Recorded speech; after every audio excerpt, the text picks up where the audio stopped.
Bonjour, présentation de la Drag S par Vopu. Vopu n'est plus à présenter puisqu'il est bien connu avec son Vinci mode. Cette fois-ci, il nous revient avec une version drag. On va voir si c'est encore vraiment un pod ou pas. Comme d'habitude, on va aller voir un petit peu ce qu'il y a à l'intérieur.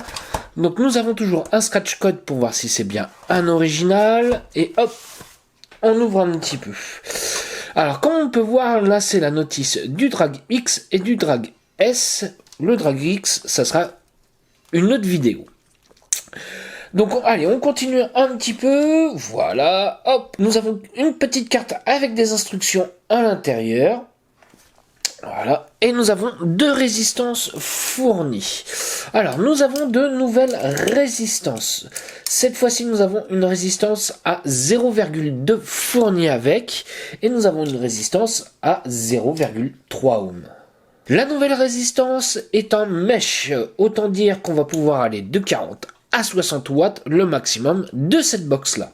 Nous avons aussi un petit câble USB fourni avec. Il faut savoir que c'est de l'USB-C. Ça y est, enfin, ils ont compris. Ils nous ont changé la prise pour pouvoir recharger la box. Je continue un petit peu. Voilà, hop. Et voici l'engin. Ce qu'on va aller voir tout de suite, ça va être le poids et les dimensions. Nous faisons exactement 127 grammes à vide. Alors, niveau dimension, niveau hauteur, nous faisons 116 mm du drip tip à la base. Vis-à-vis de la profondeur, alors, de la largeur, nous faisons 27 mm. Et dans l'autre sens, nous faisons 32 mm.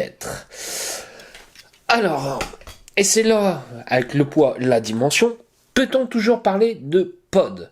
Non, pour moi, on n'est plus sur un pod, on est sur un mode. Vous allez comprendre tout de suite après en plan large vis-à-vis de la quantité de vapeur et l'utilisation de la résistance. Vis-à-vis du chipset, nous sommes toujours sur un chipset Gen comme le Vinci. Par contre, il y a plusieurs choses qui vont légèrement changer. Ça va être le nombre de puffs qui s'affiche maintenant. Nous avons la puff totale et le nombre de puffs dans la journée. Nous avons toujours le même principe, le compteur de puffs dans la journée sur 14 jours. Donc oui, c'est intéressant. Si je continue un petit peu, ça me donne le level code que j'ai ainsi que le chip, ainsi que l'identité du chipset. Pourquoi ces informations-là? Ça pourra permettre de voir si c'est un clone ou pas. Niveau fonctionnalité, nous sommes quasiment identiques. Nous sommes identiques vis-à-vis du Vinci, à part ces petites options-là supplémentaires. Par contre, ce que j'apprécie particulièrement, ça va être son revêtement ici à ce niveau-là. Tous sont légèrement souples. Alors là, c'est une version cuir rouge, mais vous en avez d'autres, carbone, ce genre de choses. Et la prise en main. La prise en main se fait tout de suite. Vis-à-vis des airflows, comme on peut voir, nous avons un airflow de ce côté-là, un autre de ce côté-ci. Nous avons un très bel airflow. Là, à la différence du Vinci, nous avons un airflow un peu plus restreint. Pour pouvoir faire le réglage, ils nous ont pensé à ce petit outil-là, à ce niveau-là, ouvert, fermé. C'est très intuitif, ça se fait bien, ça ne nous gêne pas du tout quand on l'a en main, on ne sent pas le petit dépassement qui se trouve à ce niveau-là. C'est assez intuitif vis-à-vis du réglage de l'airflow, et surtout, voilà. C'est qu'il tient bien, il ne bouge pas, même si on le secoue, il ne va pas avoir tendance à se fermer ou à s'ouvrir. Particularité du drag, ça va être sa cartouche ou son tank. Moi je préfère dire un tank puisque nous ne sommes plus sur un pod pour ma part, qui va nous faire 4,5 ml. Faut savoir qu'il existe une petite base adaptateur où on va pouvoir le placer sur du 510, sur nos box classiques. Donc ça, c'est un petit plus, je trouve. Cette option-là, je pense que je vais me l'acheter. Je trouve ça très intéressant. Pour pouvoir remplir, le remplissage pour moi est beaucoup plus intuitif que sur les cartouches que nous avions du Vinci. Il suffira, voilà, vous voyez ici, vous avez un petit décoché. Vous soulevez le caoutchouc et vous aurez accès au remplissage. Nous avons un bon trou de remplissage, donc on pourra mettre très facilement notre liquide. Particularité aussi, ce qu'on peut remarquer, ça va être vis-à-vis des aimants. Nous avons 1, 2, 3, 4 aimants.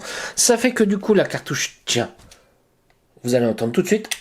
Voilà, tient beaucoup mieux sur le mode. on peut y aller. Voilà, ça ne bouge pas. Beaucoup vont me dire tout de suite, est-ce que vous avez des fuites? Non, moi je n'ai pas de fuite, c'est plutôt de la condensation que je peux avoir. Oui, ce qui arrive avec n'importe quel atomiseur. Comme on peut voir, ça reste relativement très honnête. Au niveau de la connexion, ça se fait sans problème. C'est un système éprouvé vis-à-vis du Vinci. Ce qui va surtout changer vis-à-vis du Vinci, ça va être la prise en main, qui est nettement plus agréable, l'airflow qui est beaucoup plus important, et ces nouvelles cartouches avec ces résistances-là. Les résistances du Vinci s'adapteront sur le tank sans problème. Petite option que je n'avais pas parlé sur les autres versions, il faut savoir que vous pourrez passer en RBA, oui, puisqu'il existe une résistance RBA qu'on peut refaire soi-même. Pour ceci, il suffira de cliquer 3 fois sur le switch. Et voilà, nous sommes passés en RBA. Et nous repassons en mode résistance. La résistance que j'ai installée est faite pour être utilisée entre 40 et 60 watts. Maintenant, on va aller se voir en plan large pour voir comment ça va. Voilà ce que nous donne le Drag S dans la main. Donc oui, nous sommes compacts sur celui-ci. Et surtout, ce qui va être intéressant tout de suite, c'est de se faire un petit nuage. Donc je suis sur la résistance à 0,2 ohm. Les nouvelles résistances, je suis à 50 watts et allez, on se fait un petit nuage.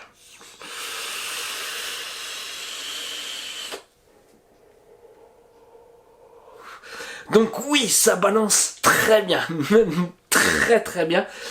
On n'est plus sur un pod, on est bien sur un mode avec un tank dédié dessus.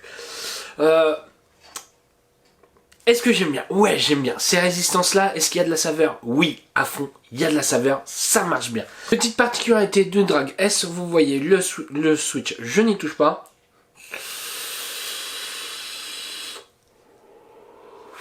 Nous avons la vape en automatique. Ça, j'apprécie particulièrement pour certaines circonstances où je n'ai pas forcément envie d'appuyer sur le switch. Et ça, c'est très cool, j'adore. Vis-à-vis de l'autonomie, nous faisons 2150 mAh exactement. Est-ce que c'est correct?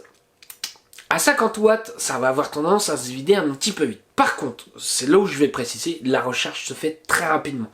Batterie vide, remplie en 30 minutes. Donc, autant dire, c'est pas gênant en soi d'avoir 2100 mAh. On a toujours une prise de PC, un allume-cigare, ce genre de choses à portée de main pour pouvoir le recharger. Ce que j'apprécie aussi particulièrement, ça va être sa finition.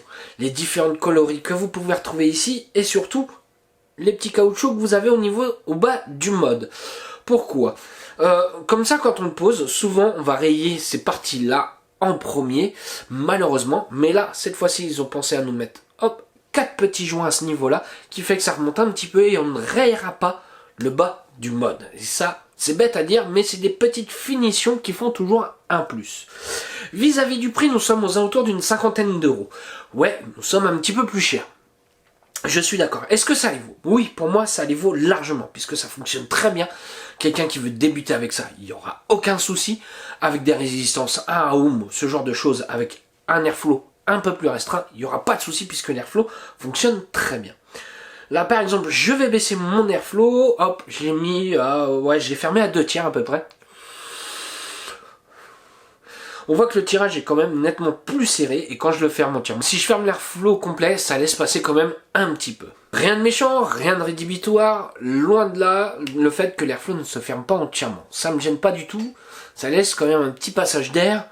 Mais est-ce qu'on ferme totalement nos airflows? Non, pas du tout. Surtout sur la résistance à 0,2 ohm, ça a besoin de beaucoup d'air. D'où l'avantage d'avoir un airflow beaucoup plus gros que sur le Vinci. Est-ce que je le kiffe, ce petit mode? Ouais, à fond, je trouve que ça fonctionne vachement bien. Moi, à quoi il m'est utile, c'est une fois que j'ai refait tous mes reconstructibles le soir, j'ai pas envie d'en reprendre un. Le lendemain matin, j'aime bien repartir sur quelque chose de neuf. J'utilise ça. Ouais, ça me fait ma soirée, j'utilise ça.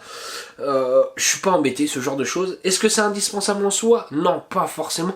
Mais celui qui veut pas se prendre la tête, ce genre de choses, allez-y, foncez, vous allez voir, ça marche du tonnerre. Le chipset est éprouvé puisque c'est le même que le Vinci. Vous allez me dire, ouais, encore, c'est juste un look et un format qui changent. Non, il y a plein de petites améliorations qui sont pas négligeables là-dessus. Pour moi, je le kiffe allez-y, foncez, vous allez vous faire plaisir avec pour ceux que ça intéresse. Sur ce, si vous avez des questions, j'y répondrai avec un grand plaisir. Je vais vous souhaiter une bonne journée, une bonne soirée ou un bon week-end. Salut à tous!